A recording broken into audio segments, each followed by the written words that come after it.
Sabi sa ating gospel, ilang beses inulit, ang dami, no? Ba? Magkaisa. No? Gayon ang lahat ng mga Katoliko sa buong mundo. Sila'y nagkakaisa. Katulad ng binasa natin ngayon. Di ba? Isa lang yan sa buong mundo. Itong araw na to, yan din ang binasa. No? Kasi ang gusto ng ating Panginoon, tayo ay magkaisa. No? Bakit ba tayo gusto ng Panginoon magkaisa? Dahil tayo ay, iisa sa Kanya. Amen? Dahil ang Diyos Ama at ang Diyos Anak na si Jesus ay iisa, paulit-ulit, iisa. Isa lang, number one. Talagang ganun po, no? Kahit ano naman ang gawin natin ang Panginoon bumaba sa langit. Di ba? No? Para tayo'y gawing isa at kuhain niya sa langit, isama din. Yan. So ito po ang ating gospel, no? So ang ating topic ngayon ay konektado sa nakaraan, magkakaisa sa kasalukuyan. Yan. No, napakaganda, no? Kasi ngayon talagang mapapansin natin, no? Sa parokya natin, dito, o kaya sa ibang parokya, sa kabilang parokya natin, minsan may mga pagkakataon na parang iba-iba yung direksyon ng mga community. Diba? No? Pero pinipilit natin na tayo bilang isang charismatic makiisa sa mga bagay na dapat natin salihan, makikooperate tayo. No? At tulad na lang, anong buwan meron ngayon? Buwan ng Mayo.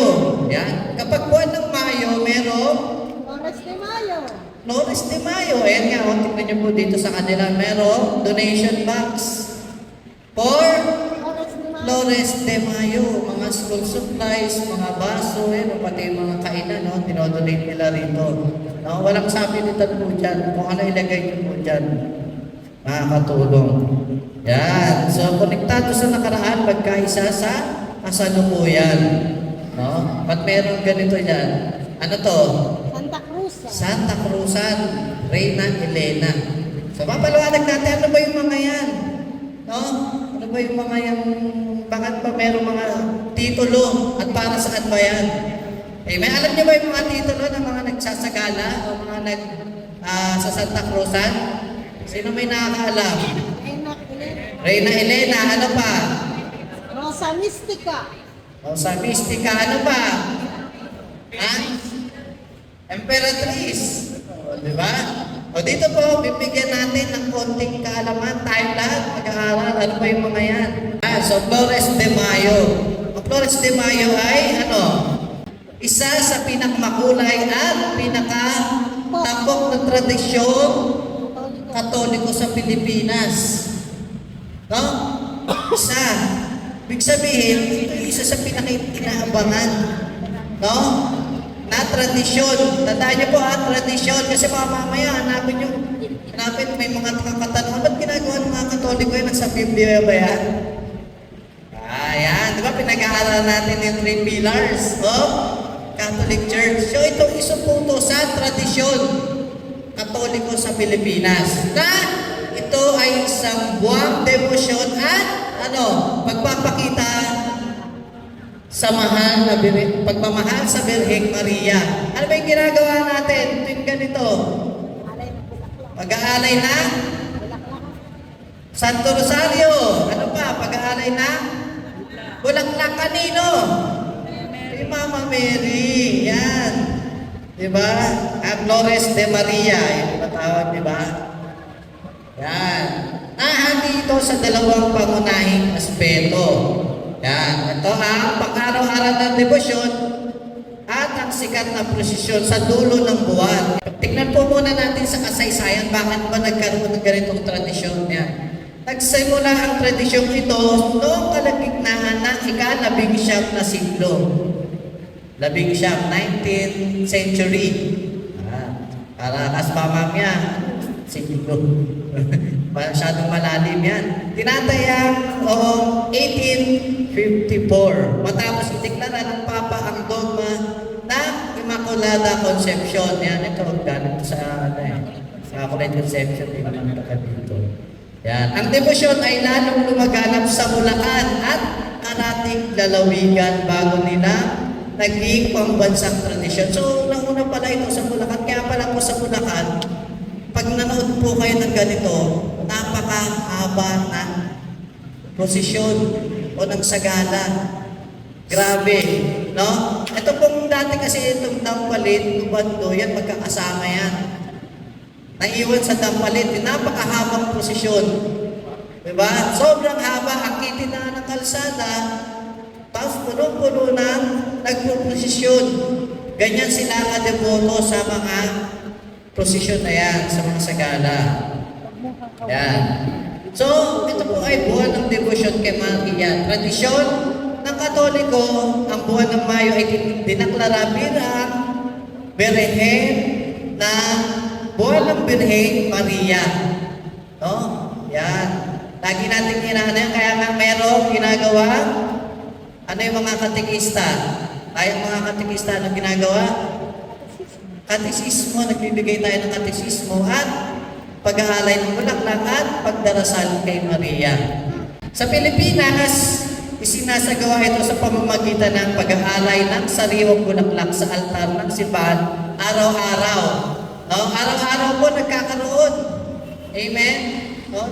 Kadalasan, ang mga bata ang nagbibigay dito kasabay ng pagdarasal ng Santo Rosario. Yan, sabi nga ni Sister Jane kanina. No? At pag-awit ng himno ng pagpupuri ng Diyos, ay himno ng papuri gaya ng Diyos te salve at Ama po Santa Maria. Yan, kaya Ave Maria. Yan. Diba? Ano yung madalas na kinakanta, Brother Luis, ng mga bata? Ave Maria, diba? Yung kasi yung madaling matandaan sa kayo nila. Ave, Ave, inaksak dinis. Ano pa? Araw-araw kay Maria. Ayan. Ang Santa Cruzan at ang Banal na Cruz. Kadalasan, ang pagtatapos ng Flores de Mayo ay tinatampok sa pamamagitan ng Santa Cruzan. No? Ano ba yung Santa Cruzan? Yung ba yung tukrusan ka? Ayan, di po. Ito po ay isang relihiyosong posisyon na nagbabalik tanaw. Tandaan po natin ha. Nagbabalik tanaw sa paghahanap ni Reyna Elena, na Emperador Constantine, sa Banal na Cruz. Ano yung Banal na Cruz? Holy Rood. O ito yung kinamatayan ni Jesucristo sa Jerusalem. Yun pala yun. Yung paghahanap sa Banal na Cruz na kinamatayan ni Jesus. Diba? Nino? Sinong Reyna? Reyna Elena. Yan, makikita natin kung sino yung mga tampok na ano ba ang tawag sa kanila? Character. Yan, sa Santa Cruzan o tauhan. Yan. Ang mga babaihang kalahok na tinatawag na mga sagala ay kumakatawan sa iba't ibang titulo ng Birheng Maria. Yan, ito po pala yun, yung mga iba't ibang titulo. Mula sa litanya ng Loreto at mga mahalagang karakter sa Biblia. Yun pala yun. Sa Biblia pala, yung mga karakter na sinasagala at kasaysayan ng simbahan. Para maintindihan lang natin kahit konti, magkaroon tayo ng brief na kaalaman ba't ginagawa natin yun. Yan, ito po yung mga persona at kahulugan at simbolismo sa simbahan. So, una, sino to? Basahin natin. Ang reyna nakahanap ng Banal na Cruz, dala niya ang isang cruz sa prosesyon. Yan, nakikita niyo ko yung dala ng Reyna Elena? Di ba? May cruz. Tapos, meron siyang kasama. Si Constantine, si Emperador Constantine. Bata, version na emperador na pabinyag sa Kristyanismo at nagpatigil sa pag-uusig sa mga Kristiyano.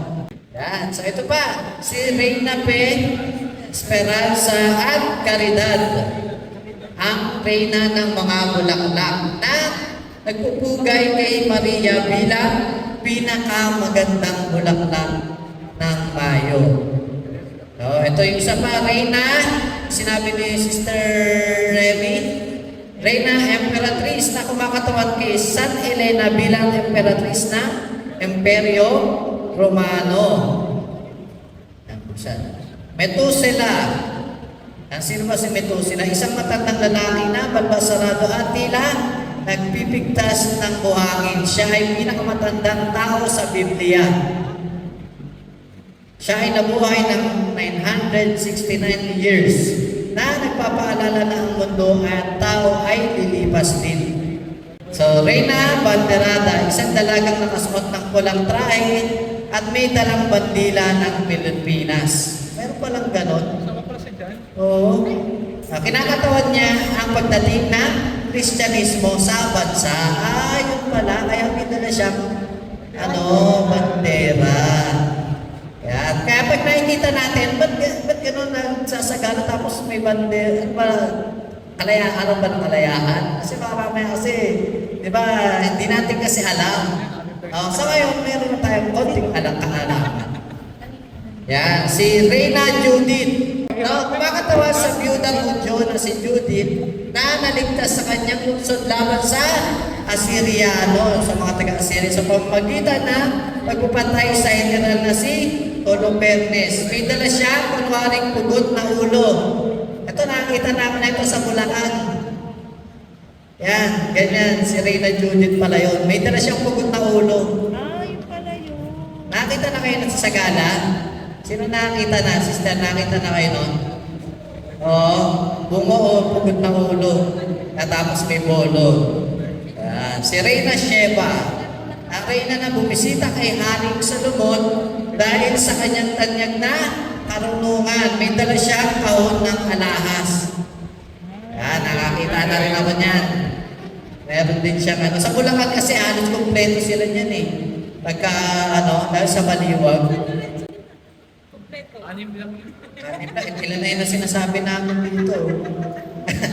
Yan, so si Reyna Esther. Reyna Esther ay reynang Hudyo na nagligtas sa kanyang lahi mula sa kamatayan sa Persia. May dala siyang sentro o corona. Yan, tandaan natin yung mga dala-dala nila kasi bawat dyan may dala-dala talaga di ba? Yan, yung Samaritana. Yan, ang babaeng tagpo ni Jesus sa balon. Banga sa kanyang balikat. Akala yun. May tubig pa. May tubig pa. Kaya ito, bihira nyo makita to. Naligo na Naligo. sa init. Wala ko sa natin po yun. Yan. So ito po yung isang person. Si Veronica, babaeng nagpaing sa mukha ni Jesus noong pasanin niya ang cross. May dala siyang tela na may 3 mukha ni Kristo. Ito, nakita ko na rin to. Yan, ang Tres Marias. Ang 3 Maria. So si Maria Magdalena, may dalang bote ng pabango. Yan. Bakit may dalang bote ng pabango si Maria? Sa'yo nagpapahit sa paa. Sa paa ni Jesus. Maria ni Cleopas. May dalang walis. Nabanlinis. Alam niyo si Cleopas kung sino? Hindi. Di ba Romano to eh? Ito yung isa siyang emperador. Hindi sundalo. Tapos siya yung Maria niya. Sabi kasi dyan sa Maria na yan, 3 babae. Yan, ayan o, tatlong magkakasamang babae na may kanya-kanyang dalang simbolo na may kaugnayan sa paglilibing at pagkabuhay ni Jesus. Siyempre, yung pangatlo, walang iba kundi Maria na ina ni Jesus. So, yung Birheng Maria, may dalang panyo. Reyna Justisya, Reyna ng katarungan na kailangan natin ngayon. Amen. Amen? Kinakatawan niya ang isa sa mga pangunahing gantod o cardinal virtues. May dala siyang timbangan at nakataas na espada. Yan. Nagpapaalala ito na ang Diyos ay makatarungan at si Maria ang salamin ng katwiran. No? Diba? Yan, totoo naman si Maria ang salamin ng katwiran kasi si Maria ay walang kasalanan. Yan.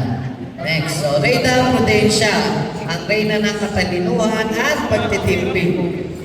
No? Isa rin cardinal virtue kadalasan ay may dala siyang salamin. Ito meron nakita ko nito, kala ko kasi Snow White eh. Walang salamin na ganda. Dala niya, hawak niya. May dala siyang salamin. No? Simbolo ito ng pagsusuri sa sarili. No, tayo, di ba, pag tumitingin sa salamin, tinitignan natin kung ano yung dumi natin. Madumi ba yung mukha natin?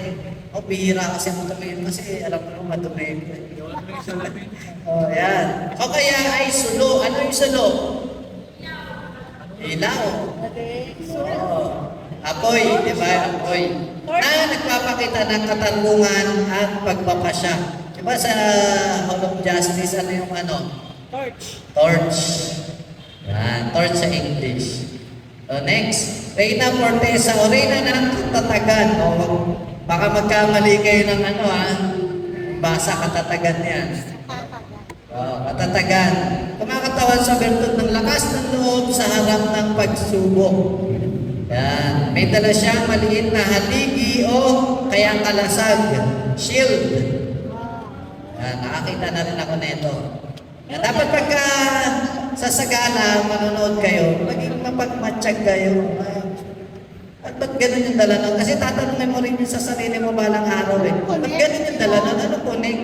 Diba? Bakit naging tradisyon ng Pilipino? Ano yung mga dala-dala nila? Diba? Yan yun po. Oh, bibigyan lang tayo ng konting kaalaman. Yan. Reyna Katolika. Reyna ng Simbahang Katolika. May dala siyang krus at opisyal na selyo ng bandila ng Vatican. Yan. Bandila ng Vatican. Nakatawan niya ang katapatan ng bansa at ng mga mamamayan sa Santo Papa at pandaigdigang simbahan. Yan. Sa Catechism for Filipino Catholics. Yan. Ito po kasi, magkaiba po kasi yung Catechism ng Catholic Church kabuuan. Kasi tayo po bilang isang Pilipino, may mga tradisyon tayo na wala po doon nakasulat. O may mga kultura tayo. Dito po sa Catechism for Filipino Catholics, dito po natin makikita yung talagang sa atin. No? Salamin ng pagiging spirit-oriented ng Pilipino. Kaya tayo meron ganon isa yun. Ang pagmamahal natin sa mga ritual. Diba? Dati kasi may mga ritual tayo eh. Kaya kasi, inaano natin sa, paniniwalang Katoliko.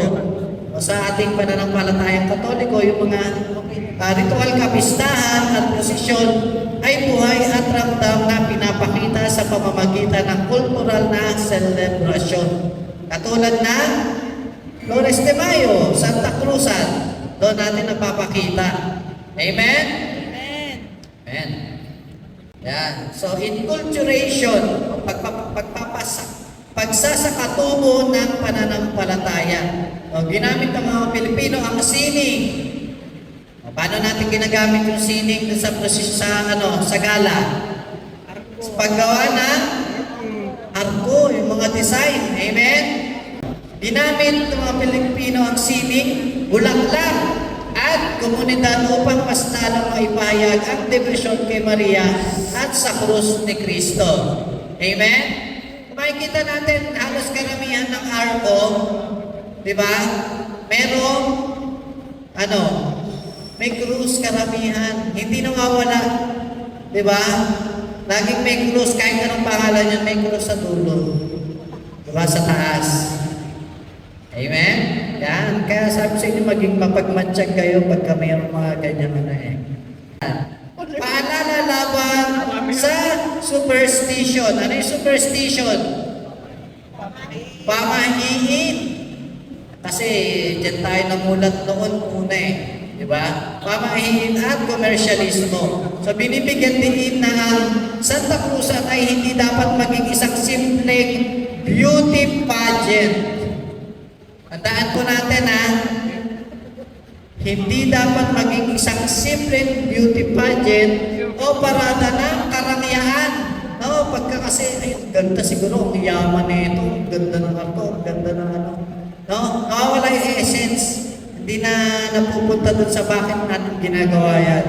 No? Kundi dapat ay manatiling sentro ang katekismo. Diyan natin tinuturo eh. At ang paglapit kay Kristo. Sa kabuuan, hindi lang ito basta parada ng kagandahan o kultura. Ito ay isang buhay na katekismo o pagtuturo ng pananampalatayang Katoliko sa pamamagitan ng visual na sining, musika at malalim na debosyon sa Ina ng Diyos. No, kung makikita naman natin, di ba, tanggalin na natin, sabihin na natin na napakaganda. Pero pagka pinansin natin, mga detalye ng mga arko, yung mga suot nila, yung mga dala nila, may makikita natin na, ay, kaya pala may dalang krus to kasi ganito pala. Ay, kaya pala may dalang salamin kasi may ibig sabihin. No? Hindi siya basta-basta bit-bit lang nila. Amen? No? Ito ay merong simbolismo pala. Yung pala yun. Amen? Amen. Palakpakan natin ang ating Panginoon. Hindi pa tapos. Yan. Ang mahabang hanay ng sagala ay hindi basta palamuti. No? Akala natin, puro ilaw, puro ano. Ang bawat isa ay may dalang simbolo na kumakatawan sa kasaysayan ng kaligtasan. Diba? Kasi nga sila ay mga ano, karakter sa Biblia. Sinabi na kanina, di ba? Sila ay meron kaugnayan doon sa mga tauhan mula sa Biblia. No? Kaligtasan, no? Salvation history. Mga karakter sa lumang tipan o kaya mga titulo ng Birheng Maria mula sa litanya ng Loreto. Ang Alas de Mayo ay isang buhay na kultural na nagpapahayag ng pananampalataya na kailangan ingatan ang lalim ng kahulugan. No? Kasi yun nga sabi ko kanina, nawawala na yung simbolismo, yung essence dahil sa nauna minsan, ba't wala kayong ba't ang konti lang bumigay dito, di ba? Kaya yung mga tao, napansin ko lang ngayon kasi nawawala na ng gana, nawawala na yung essence eh. Yung kahalagahan ng Santa Cruzan, kung bakit ba ginagawa. Diba sabi nga nila, ng mga nagsasagawa nito, kaya naman namin ipaliwanag eh. Diba kung bakit ba ginagawa ito, bakit ba yung mga ganito. No? Pero dapat mas maitanim sa atin kung ano yung kahalagahan, ano ba yung ibig sabihin, ano ba yung mga sinisimbolo, kung bakit ito yung mga bitbit, ito yung mga dala, at ito yung mga ipinapakita ng mga nagsasagala o mga nagproposisyon. Amen? Amen. Yan. Isang praktikal na pamamaraan at pagmimisyon upang pagbuklurin ang pamilya at ituro ang debosyon kay Maria sa susunod na generasyon. Bakit sinabing pagbuklurin ang pamilya? Di ba pag kami isasali tayo, kunyari anak natin, kamag-anak natin, tayo, di ba? Nagtutulungan, ay pagandahin natin yung kanyang harko, pagandahin natin yung kanyang damit. Di ba? Amen? Amen. Merong pagkakaisa, tulad ng sabi ni Kristo doon sa kanyang gospel ngayon. Yan. So, konektado sa nakaraan? Magkakaisa sa kalusugan. Okay, ulitin ko konektado sa nakaraan? Magkakaisa sa kasalukuyan. Amen. Palakpakan natin ang ating Panginoon. Yan. So, yan. Sa ating gospel naman tayo. No? Ano ba yung connection nito? Yan. So, ang sentro ng Ebanghelyo ay panalangin para sa pagkakaisa. No? Ano ang panalangin ni Jesus? Tayong lahat ay magkaisa. No? Sa ating community, talagang yun yung lagi nating pinagmamalaki. No? Hindi man tayo ganun kadami, no? Pero tayo, nagkakaisa tayo sa isang layunin na dumami. Amen. Totoo naman, di ba? Napakahirap lang talaga sa panahon ngayon. No? Akalaban natin social media, mga ibang sekta, lalo na pagka wala tayong pera, katulad natin. Diba? Ang hirap.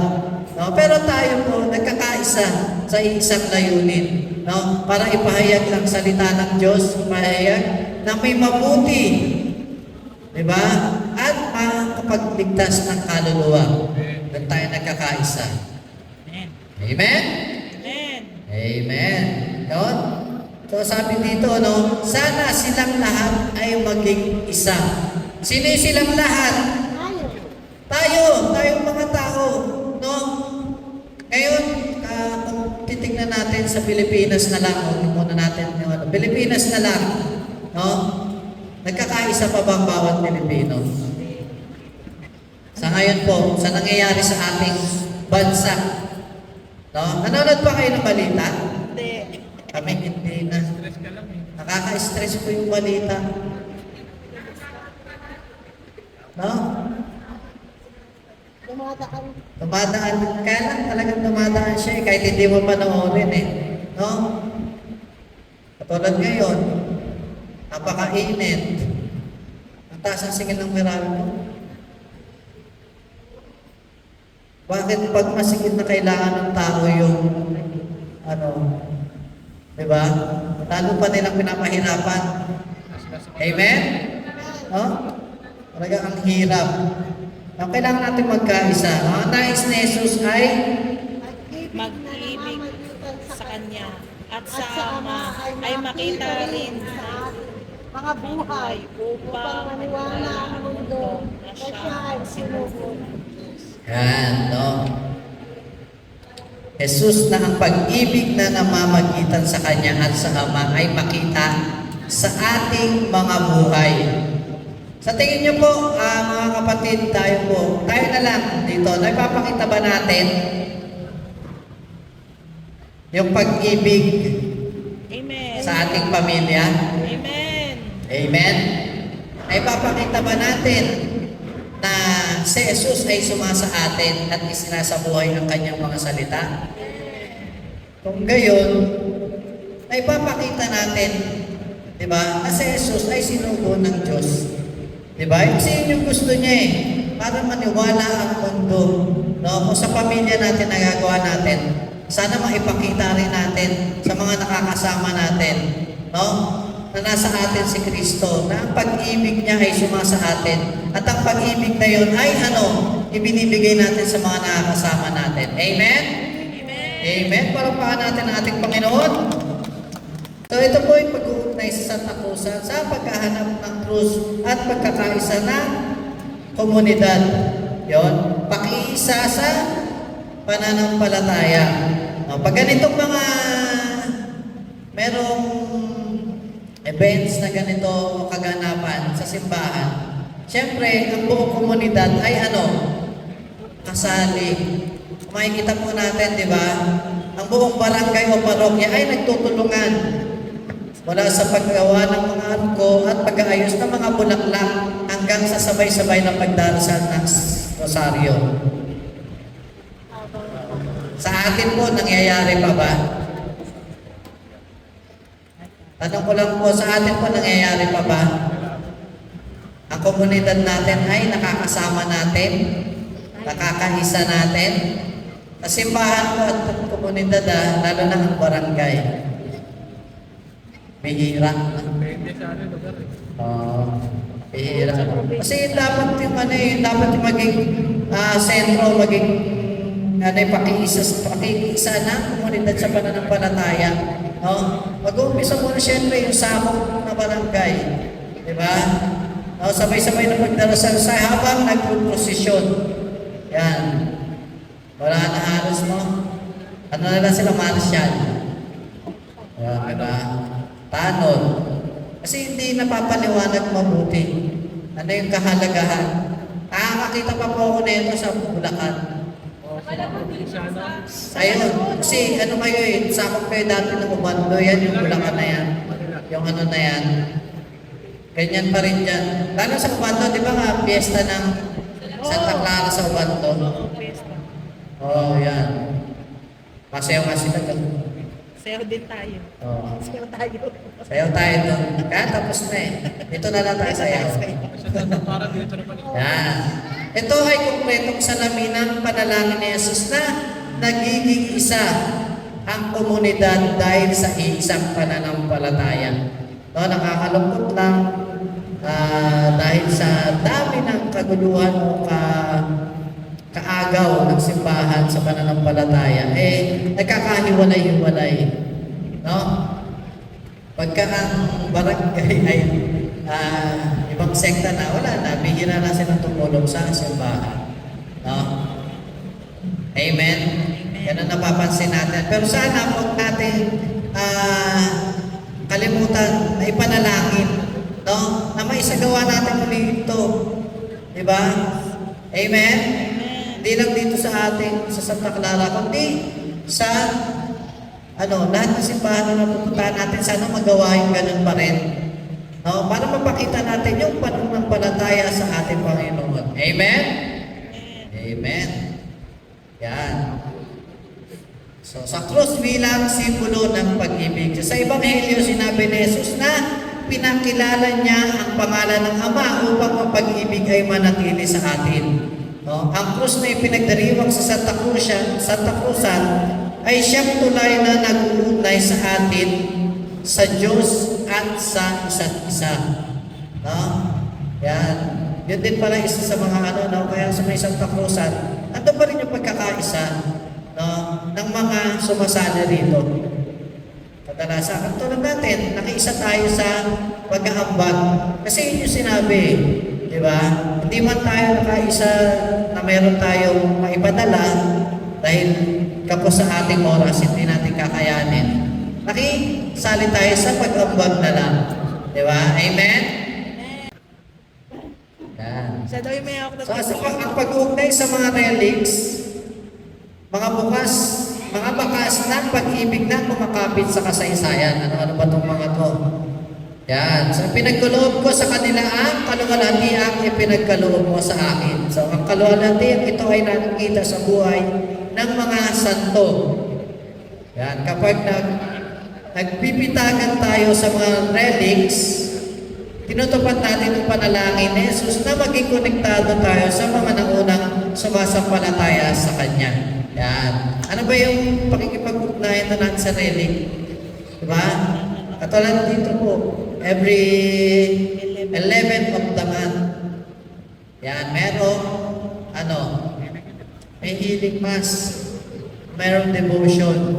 No? Na dito, nilalabas yung relics ni Saint Clare. No? Tayo lalapit, manalangin sa Kanya. Pinapakita dito na konektado tayo sa sumasampalataya kay Jesus. Diba? Yung kasi isa sa natin bilang isang Katoliko. So, hindi sinasamba, kundi paalala. Yan. Ito po kasi, diba, yung mga relics sa kala natin, pagka hinahawakan, pagka hinahala natin, diba? Sabi ng mga, tinasamba nila, ano ba yun sa pagaling? Sa tao lang din magaling. Ano na yan? No? Ang mga relics o religya ay naglalapit sa atin sa alaala ng mga banal. No? Yung mga banal ba, kasalanan ba yan? O kasalanan sila. Alam mo bakit sila naging banal? Nagbago. Isa yun. Pangalawa, hindi sila nagsawang humingi ng kapatawaran. Amen? Sa bawat panalangin nila, may kasamang kapatawaran. No? At pagpapatawad. Kakabasa ko lang kanina niyan, sabi nila, ang santo, hindi sila santo dahil sila'y banal na at marami silang ginawang kabutihan. Yun lang ay mga kabilang din. Ngunit, kaya sila naging santo kasi sila ay walang sawa na humingi ng kapatawaran upang sila ay mapatawad at makasama sa langit ng ating Panginoon. Amen? Amen. Palakpakan natin ang Panginoong Jesucristo. Yan. No? Pinaalala nito sa atin na ang panalangin ni Jesus para sa pagkakaisa ay totoo at buhay sa kasaysayan ng tao. Yan. So, paalala, hindi pagsamba. Kahit yung makikita natin ang ating mga santo, no? Pinapaalala sa atin, ay, ito si Saint, ganito yung ginawa niyang kabutihan. Diba? Si Saint Ano ba ang pinakakilala niya dyan? Santo Domingo. Yan, St. Clair. Diba? Si San Antonio de Padua. Saka si Carlo Acutis, ang pinakabatang santo. Diba? Paalala, hindi natin sinasamba.